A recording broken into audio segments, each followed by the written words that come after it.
Welcome back. इस हफ्ते का आखिरी आधा घंटा ट्रेडिंग के हिसाब से और बात करते हैं अब हमारे साथ हमारे अगले गेस्ट जुड़े हैं इनक्रेड एसेट मैनेजमेंट के फंड मैनेजर आदित्य सूद से। Aditya, good afternoon. आदित्य, क्या लग रहा है मार्केट में इस समय ये जो तेज़ी आ रही है, क्या आप थोड़ी डरा रही है या फिर सब ठीक है मार्केट में?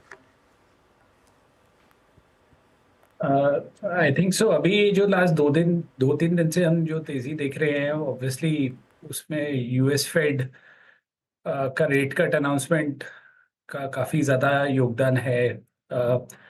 Initially expectation 25 Bips 25 basis point का ही था, बट 50 बेसिस पॉइंट। अब इसको देखने के दो तरीके हैं। एक तरीका ये भी, कुछ लोग बोल रहे हैं कि ये हार्ड लैंडिंग या रिसेशन की तरफ पॉइंट कर रहा है। बट एक चीज बहुत बहुत क्लियर है कि इमर्जिंग मार्केट में जब भी यूएस फेड एक रेट कट साइकिल एक स्टार्ट करते हैं, तो इमर्जिंग मार्केट सेंट्रल बैंक्स के लिए भी रेट काटना बहुत इजी हो जाता है। ऑब्वियसली ये डिपेंड करता है कि कौन सी इमर्जिंग मार्केट में आप इन्वेस्ट कर रहे हैं, बट हमें ऐसा लगता है कि इमर्जिंग मार्केट फ्लो एक्सेलरेट होना चाहिए। एक चीज जो मैं पॉइंट आउट करना चाहता हूँ कि लास्ट 14 महीने से तकरीबन हमारा करेक्शन नहीं हुआ है मार्केट में, यूएस और इंडिया में। तो हो सकता है मार्केट थोड़ा सा वॉलेटाइल हो जाए, एंड अर्निंग्स ग्रोथ ट्रैजेक्टरी आगे मार्केट का ट्रेंड डिटरमिन करेगा। लास्ट 4 साल से हम अर्निंग्स ग्रोथ को एक्सेलरेट होता हुआ देख रहे हैं। ऑब्वियसली जो सेक्टर्स जहाँ पे अर्निंग्स ग्रोथ की ट्रैजेक्टरी मजबूत रहेगी, वो सेक्टर्स अच्छा करेंगे गोइंग फॉरवर्ड। ओके, तो वही आदित्य जी, अब मतलब कुछ दिनों में हम शायद अब नंबर्स के लेके बात करना शुरू भी कर देंगे। अभी भी कंसिडरिंग नंबर्स, आपको जहां पर बाइंग का स्कोप नज़र आ रहा है, वो पॉकेट्स कौन कौन से इस बाजार में है? उसमें सबसे पहला पॉकेट तो ऑब्वियसली कंजम्पशन का पॉकेट है। कंजम्पशन एज अ सेक्टर, काफ़ी सारे कंजम्पशन में ऐसे स्टॉक्स हैं जो पर्टिकुलरली स्टेपल कंपनीज हैं, जैसे हिंदुस्तान यूनिलीवर, डाबर है। अ, खास करके जो कंपनीज रूरल फेसिंग है कंजम्पशन में, वो कंपनीज हमें काफ़ी अच्छी लगती हैं। अ, 4 से 5 साल तक अगर आप इन कंपनीज के स्टॉक प्राइस चार्ट देखेंगे, ज़्यादा रिटर्न नहीं बना है इस सेक्टर में। लो यूनिट कंजम्पशन एक और कार्व आउट है इस सेक्टर का, जो वो हमें काफ़ी इंटरेस्टिंग लगता है, जहाँ पे कंपनीज हैं जो कि लो यूनिट कंजम्पशन पे फोकस करती हैं। अब वो कैटेगरी कंज्यूमर ड्यूरेबल गुड्स हो सकता है। वो कंपनीज, कुछ कंपनीज हैं जो फैंस बेचती हैं, कुछ कंपनीज हैं जो कुकर जैसा एक बहुत ही साधारण सा कंज्यूमर ड्यूरेबल बेचती है।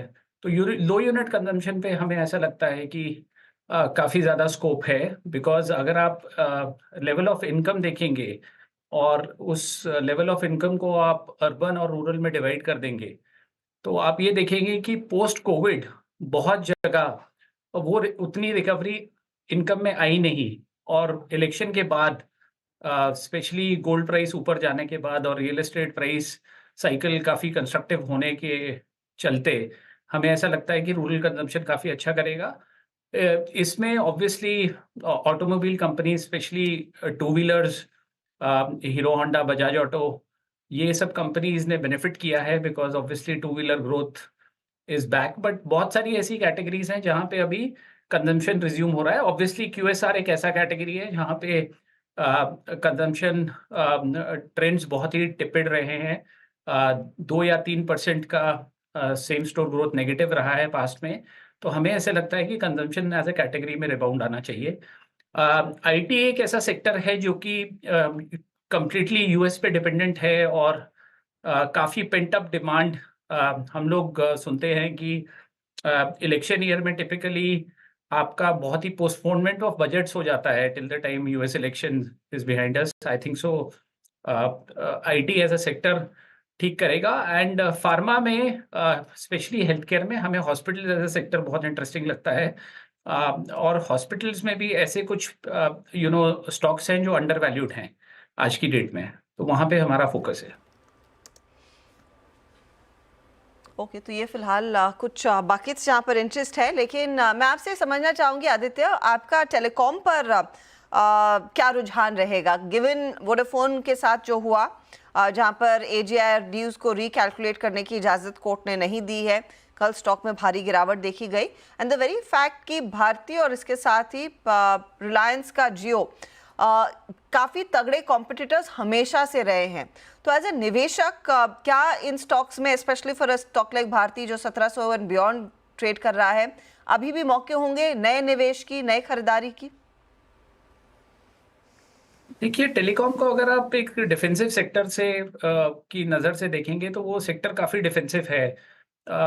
दूसरा, आपको ये ध्यान रखना पड़ेगा कि जो आरपू आज बढ़ने के बाद भी थोड़ा बहुत जो आरपू अभी बढ़ा है, जो हमने देखा है टेलीकॉम कंपनीज में, उसकी वजह से जो रीरेटिंग हुआ है, यहाँ से आरपू बढ़ने का बहुत स्कोप है सेक्टर में, बिकॉज इंडिया इस आरपू ग्रोथ के बाद भी इट इज़ अ मार्केट जहाँ पे हमारा आरपू अभी भी इमर्जिंग मार्केट में नाइजीरिया, बांग्लादेश, पाकिस्तान से कम है। सो यहाँ पे आरपू बढ़ने का बहुत ज़्यादा स्कोप है। सेक्टर में एक हिस्टोरिकली एक बैंकरप्सी रिस्क रहा है, बिकॉज बहुत सारी कंपनीज हैं जो कि टेलीकॉम सेक्टर में विकेट कर चुकी हैं स्पेस। तो हमारा फ्रेमवर्क यही रहा है कि हम लीडर के साथ रहना चाहेंगे, अब चाहे वो भारती हो चाहे वो जियो हो। आइडिया हमने अभी तक अवॉइड किया है, बट इस टेलीकॉम सेक्टर को प्ले करने के लिए एक इंटरेस्टिंग डेरिवेटिव है जो कि टेलीकॉम नेटवर्किंग इक्विपमेंट कंपनीज है, या ऑप्टिक फाइबर केपेक्स से जो कंपनीज बेनिफिट करती हैं।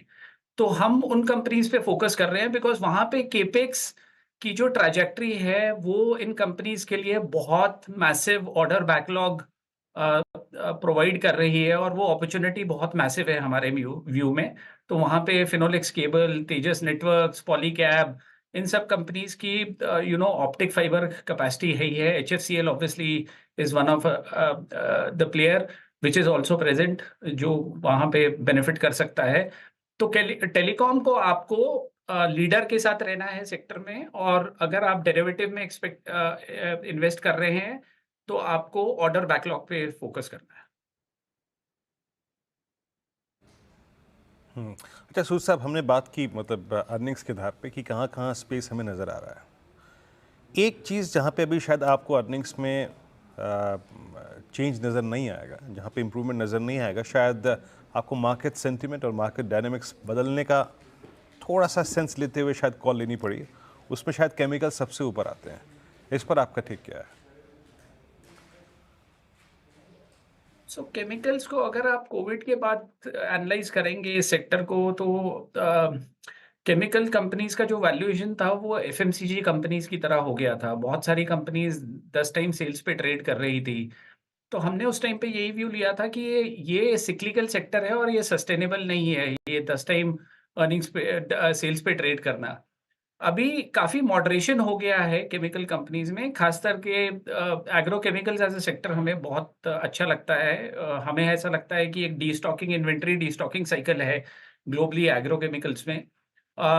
केमिकल्स में आपको ज़्यादा फोकस करना पड़ता है जहाँ पे कंपनीज की केमिस्ट्री अलाइंड है टू एरियाज जहाँ पे एक नॉवेल्टी है, नॉवेल्टी फैक्टर है। जैसे कि आपका कुछ कंपनीज हैं जो कि electric vehicle as a chemical provider approach कर रहे हैं।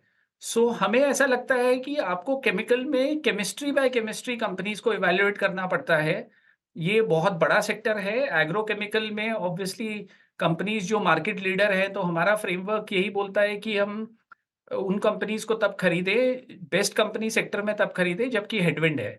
तो जैसे कंपनीज अतुल लिमिटेड है या पीआई इंडस्ट्रीज है, वो हमें इंटरेस्टिंग लगते हैं from a stock evaluation stand point, because हमें ऐसे लगता है कि ये डाउन साइकिल में है, और जब मार्केट शेयर कंसोलिडेट होता है किसी सेक्टर में और जब नए लेवल की तेजी आती है, तो लीडर बहुत ज़्यादा बेनिफिट करते हैं।